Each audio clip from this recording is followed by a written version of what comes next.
dama ne fi ñu jëm xare la teel a jóg porte à porte wax ak nit ñi buñ leen ragal wax leen li président Macky Sall def ndax lu ne weñ kenn ko jeex président Macky Sall c'est l'homme des grands chantiers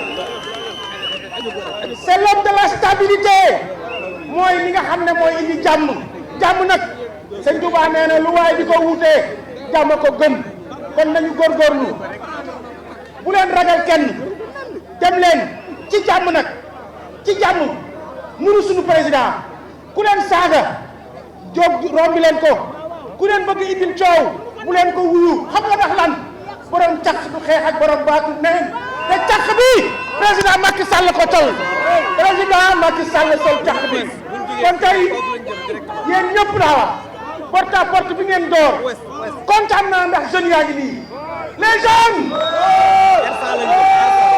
président monsieur le ministre d'État les jeunes de la commune ouest ñi ngi nii engagés comme un seul homme pour aller vers la victoire te loolu man dama leen ko wóolu waaye nag monsieur le ministre d'État jigéen ñaa ngi nii say jigéen lañu monsieur le ministre d'État say jigéen a ngi nii xam nga ne ñii ñëpp xamee nga leen xam nga leen yàgg nga leen teral tey nag yaa soxla président ma wax leen lu leer loo xam ne waxuñu ko woon fenn dañ koy wax fii monsieur le ministre d'État ngi nii depuis 2012 déglu leen ma depuis 2012 saa yi ñuy laajte député dafa naan niñ jël keneen jox ko fa 2012 dafa jox keneen mu jiite 2017 mu joxaat keneen mu jiite waaye bi yoon nit ñoo ne ñoo bañ yaa koy jiite. di féliciter madame Seydou Dione. waaw. ñi def liggéey bu am solo. ñoom depuis boobu ba léegi monsieur le ministre. di nuyu sama frère Abdoulaye Dièye. di nit ku baax. di saluer engagement. di nuyu docteur Pape Amadou Ndiaye yaakaar naa ne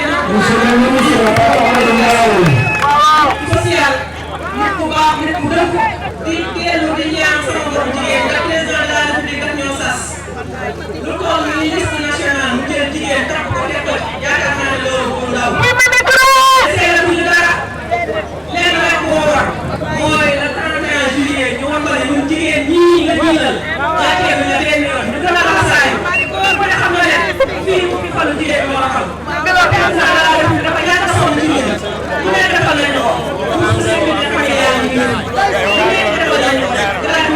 à chaque fois on a tëggee projet ñun jigéen ñi jiital ak jeunesse bu nekk na ne kooku amul fer boo gisee suñu liste yi yow loolu moo ne jeunes yi ci investi ñoo ëpp fuuf kon kooku xam na ne avenir u réew mi ëllëg ñun ndaw ñii la kon yaakaar naa ne ñun ndaw ñi ñoo doon suñu responsabilité dañu ànd ak candidat boo xamante ne dafa neex a jaay dafa am bilan foo ko daw rek ko ay mbiram yi fi liggéey yëpp a ngi nii lépp a palpable amul la am naa ne war bu soxla na dégg opposition yi ñu attaqué ñu suñu bilan te ñoom amuñu programme seen benn programme bi ñu am mooy nañ leen taal nañ leen dóor nañ leen rey nañ leen xaaxal kilifa yi léegi nañ leen saaga loolu doyul ñuy war di sos son excellence naan suñu liste yi ñu ko defee dëggal ko jigéen ñi dafa lay xam ne loolu li président de la République wax leer na fi président États-Unis ñëwee leeral na ko nee na ko Sénégal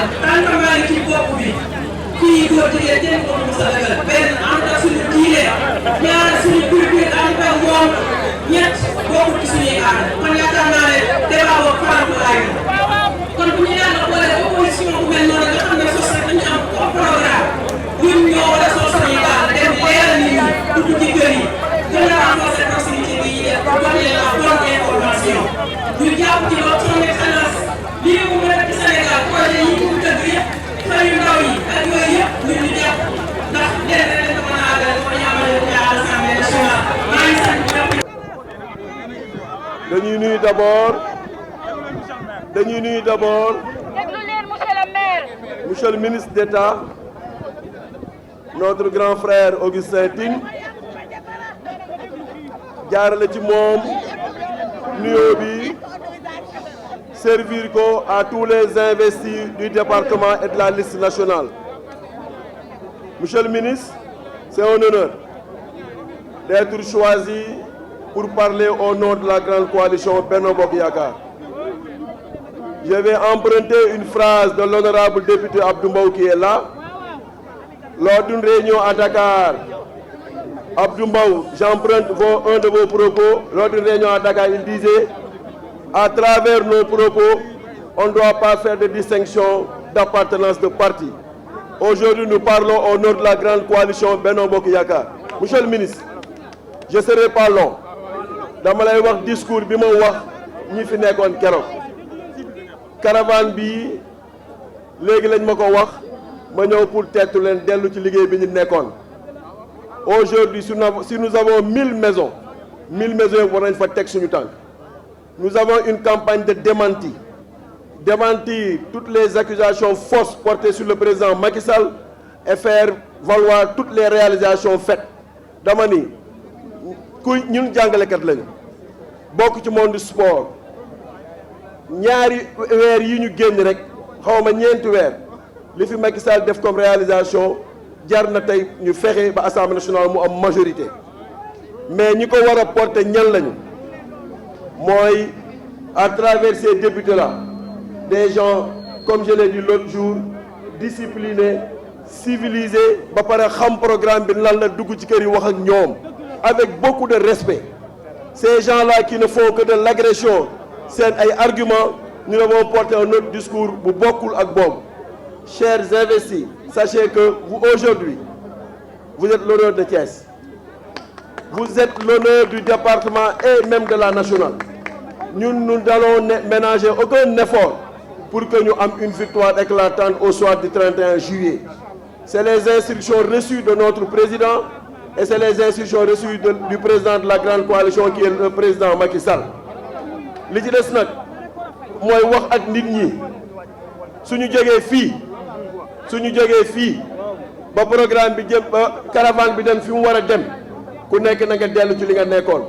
Le constat que j'ai fait, monsieur le ministre, moi, il y a un excellent investissement de tout un chacun dans les maisons. Les gens di ko sillonner et aujourd'hui dafa am sax genre rivalité dans les panels pour wane ku nekk li ngay dox. Donc c'est pour dire que loolu warul dakk. Li ci des nag mooy ndam yàlla moo ko yor incha allah moom lañ koy ñaan.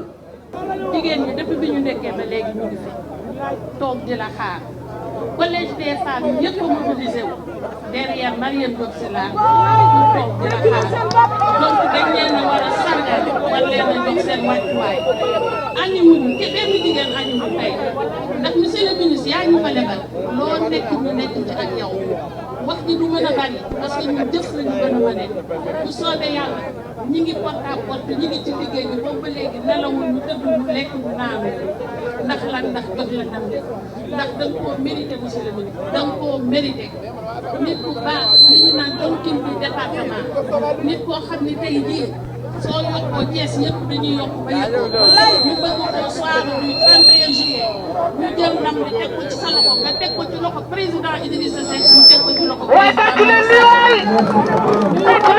honorable député Maïmouna Sène dama ko wax na dafa nekk jeune di femme moo tax femme yëpp a takk xale yëpp takk ci commune bi autour d'elle muy xale bu am valeur te xale boo xam ne assemblée yëpp wuñ ko fa saa yu génn di wax yittey askan bi kese mooy yitte donc honorable bu ragal dara ñu ngi ci sa kanam ñu ngi ci sa ginnaaw ñu ngi ci sa wàcc ñu ngi ci sa di gërëm ñëpp di sant ñëpp. Tous les jeunes de la commune de Thiès-Ouest se sont massivement investis sur le terrain pour faire les visites de proximité te dañoo jàpp ni loolu mooy choix bi gën a important pour faire changer la mentalité de certains Thiessois yi nga xamante ne nii peut-être am nañ une beneen conception. Tey tous les jeunes du réew mi ñoo ngi fi mon frère Diadiaw est là ñu ngi àndandoo di liggéeyandoo ensemble depuis ce matin tous les jeunes yi nga xamante ne nii ils sont au niveau du maire avec le camarade Daoud ñu ngi fi depuis le matin di def ay visites de proximité.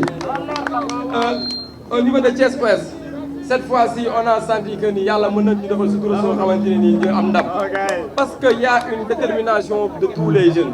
C'est le moment aussi de saluer notre coordinateur départemental le frère Lamine Ngom moom aussi depuis le début bu ñuy woo di ñu jox ay orientation di essayer d'unir tous les jeunes pour que ñu am un rassemblement mën a dem vers l'essentiel. Monsieur le ministre, je dirais que le président n'a pas fait un mauvais choix concernant les investitures au niveau de Thiès. Ñun on a la chance te jàpp naa ne li tax jeunes yi gën a engagé wu. Le président a fait des choix opportuns. Il a choisi des jeunes de qualité au niveau de Thiès mu investir leen. mais rafetlu vraiment accueil bi nga xamante ni tey waa commune de Thiès Ouest defal nañ ko la délégation départementale bi nga xamante ni depuis 3 jours ñu ngi sillonné les communes du département de Thiès. Je pense que ni tey étape bi ñu def fii étape boo xamante ni dal na xel ndax ku gis nii leader yi toogee nga xam ni cohésion am na booloo am na yëkkatindoo di dóorandoo am na. Donc je voudrais profiter de cette occasion vraiment pour rendre hommage mais également féliciter les jeunes vraiment qui ont eu cet esprit d'engagement mais également cet esprit de fédérer les forces pour qu'on puisse travailler ensemble. Xam ne tey l'enjeu dépasse nos personnes. Donc je l'ai toujours dit élection yi dafa dépasser suñuy personnes ñun même les investis élection yi dépassé na seen personne. Élection yi c'est un enjeu national. C'est pour la stabilité et la paix du Sénégal. Et je pense que ni yéen ñëpp loolu ngeen jël def ko muy seen mbébét def ko muy seen xol ngeen xam ne tey li ñu war mooy sagal le président Macky Sall. Parce que vous n'êtes sans savoir que le président Macky Sall est le président de l'Union africaine. Loolu je pense que ni leadership am dañ ko war a consolider mais également dañ ko war a continuer pour la paix durable mais également pour la sécurité de notre chère Afrique.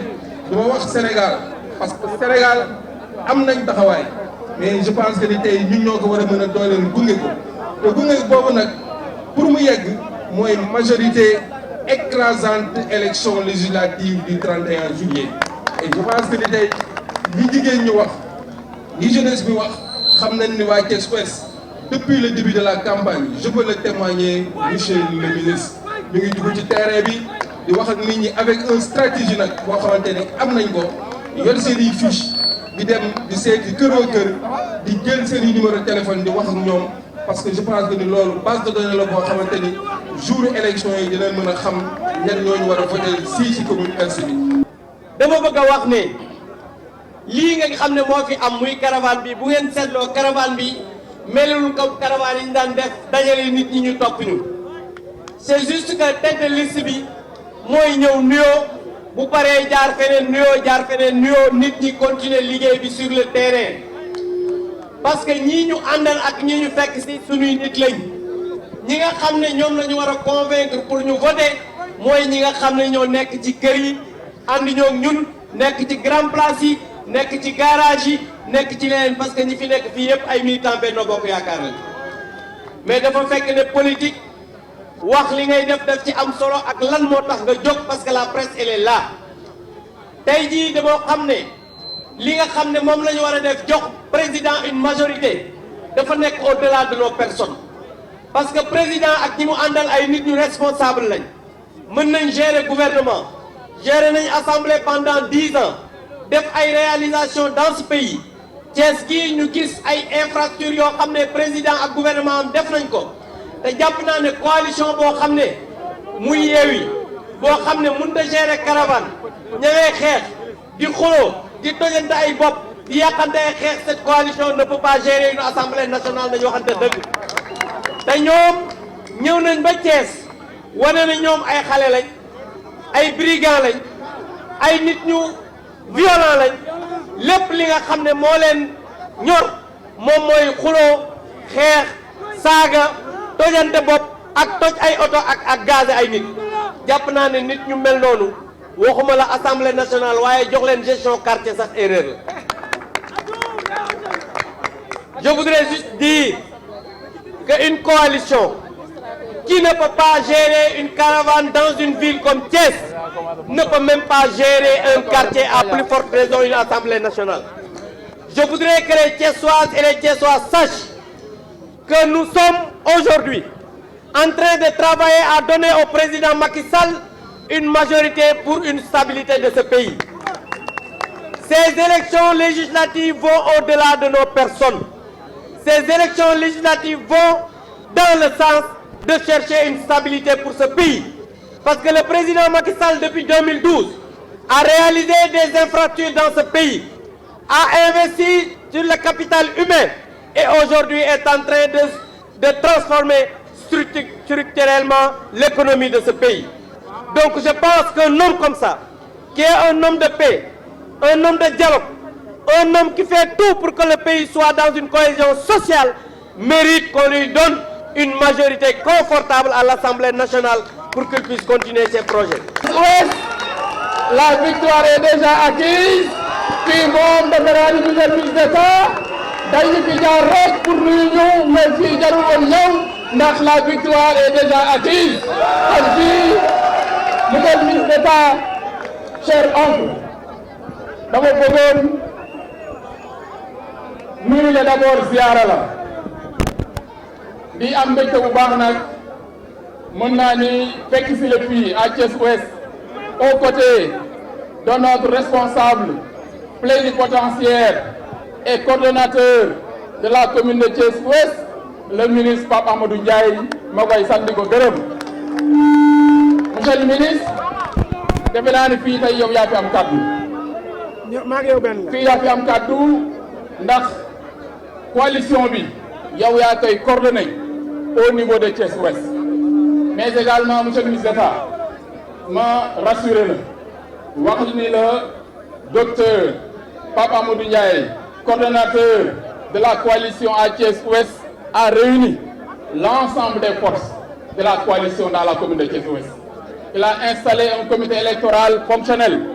Il a organisé les femmes, il a organisé les jeunes. Jeunes yaa ngi nii defe naa ni ñoom seen mobilisation seen taxawaay tey vraiment ñëpp gis nañ ko. Comme ni ko notre neveu waxee Farba Diouf ñoom ñëpp nekk nañ benn say. bokk ndey bokk baay wàcc ci terrain bi mais surtout nag engagé wu pour assurer la victoire au soir du 31 juillet 2022. kon ñoom nga xam ne ñoom ñooy la force vive de la coalition seen entente bi ak seen engagement bi na ngeen ko saxal na ngeen gën a góorgóorlu ñun notre devoir c'est de vous accompagner notre devoir c'est de vous encadrer mais tant que ngeen di dox suñu xel dal na tant que ngeen di dox ñun am nañ ci yaakaar que la victoire est déjà acquise au niveau de Thiès Ouest.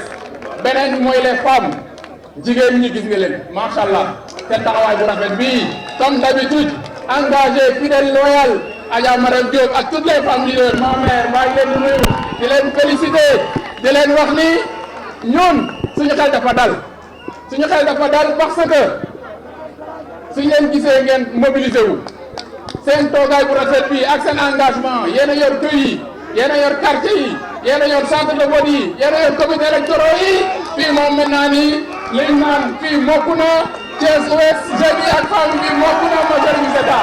di nuyu ci turu monsieur le président de la coalition Benno Bokk Yaakaar di président Macky Sall maa ngi nuyu waa Thiès Ouest di leen nuyu di leen tatagal di leen gërëm ci li ngeen def tey recevoir la coordination départementale de Thiès nuyu bu baax monsieur le président Idrissa Seck ñi ngi koy gërëm ñi ngi koy sant gannaaw bi mu nangoo loxo bi ko président de la république Macky Sall jox mu liggéey ci liggéey bu am solo moo tax ñu am lii tous les lieutenants du président Idrissa Seck sont présents ici et dans le porte-à-porte nous avons toutes les informations et nous vous en félicitons. Permettez-moi de ne citer que 2 ou 3 personnes Les autres, vous nous excuserez parce que je risque d'en oublier. Comme nous avons cité un coordonnateur, dit le président Pape Amadou Ndiaye. Nous cité monsieur le ministre Yankoba Diatara. Nous cité l'honorable député Maïmouna Sen. Nous cité Ousseynou Diouf. Nous cité Marem Diop Silla.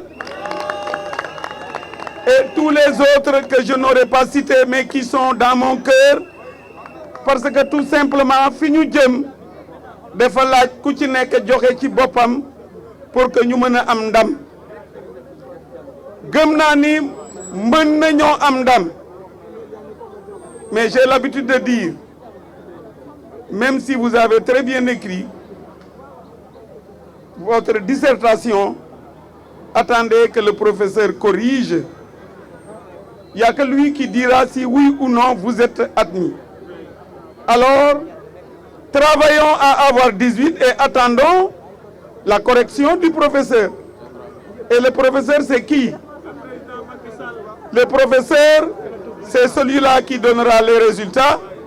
Nous lui faisons confiance parce que depuis déjà quelques décennies, le Sénégal est engagé dans une démocratie certaine et républicaine. C'est la raison pour laquelle nous faisons confiance à nos institutions. Alors, ma wax waa Thiès ñi ngi dem ci jongante, certes man may tête de liste, mais je dirais que ma personne est peu importante par rapport à l'objectif, par rapport à l'enjeu. L'enjeu, c'est un enjeu de stabilité de notre pays. C'est l'enjeu du développement de notre pays. C'est la raison pour laquelle nous devons tous nous engager auprès de celui que nous avons élu il y a seulement 2 ans pour faire en sorte qu'il puisse continuer pendant les 2 années restantes de son mandat. Vous avez tous vu ce qui s'est passé en France. Je ne souhaite pas que le Sénégal vive pareil cas. Tout simplement parce que nous sommes un pays en voie de développement ou en voie d'émergence, alors que la France est développée.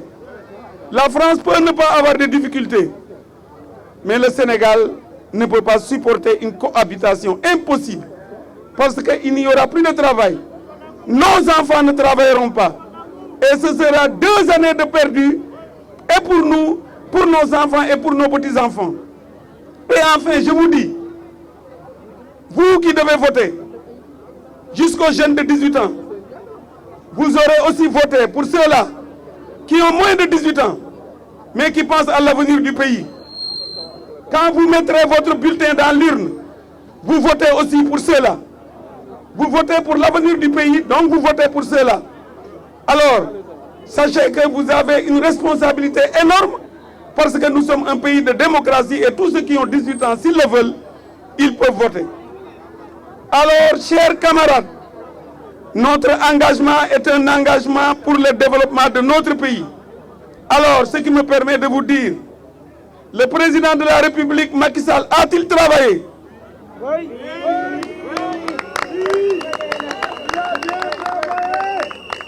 S'il a travaillé, je pense qu'il faut lui renouveler notre confiance et lui donner une majorité confortable à l'Assemblée nationale. Vous dire que nous avons fait les 12 communes rurales. Il y a certains de nos camarades qui étaient à ces réunions importantes. Je pense que le résultat est presque acquis. Certes, nous attendons les résultats. Mais tous ceux-là qui avaient fait des listes parallèles nous ont rejoints. Tous, la quasi-totalité de ceux qui avaient fait des listes parallèles nous ont rejoints. Nous avons discuté avec eux. Ils étaient là au moment des réunions. Ils ont réaffirmé leur engagement à faire en sorte qu'on puisse gagner ces élections. Donc, l'amour, chère jeunesse, l'avenir de ce pays, c'est vous. C'est votre engagement qui fera que ce pays va se développer. Le Sénégal a l'intelligence de ses jeunesses. le Sénégal a la capacité de ses jeunesses à se dépasser. Parce que tout simplement, vous avez compris qu'en face, il y a des gens qui ne pensent pas à l'avenir du pays. Ils pensent à leur avenir ou tout simplement, ils pensent à se protéger. Alors que vous, vous êtes engagés à faire en sorte que notre pays se développe et vous avez choisi le président Macky Sall. Donc, mbokki Thiès, maa ngi leen di sant, maa ngi leen di gërëm, di leen jox rendez-vous le 31, mais vous dire d'ores et déjà, le porte-à-porte que vous avez commencé, il ne faut pas l'arrêter jusqu'à la veille des élections et c'est à ce prix seulement que nous gagnerons ces élections. Merci beaucoup.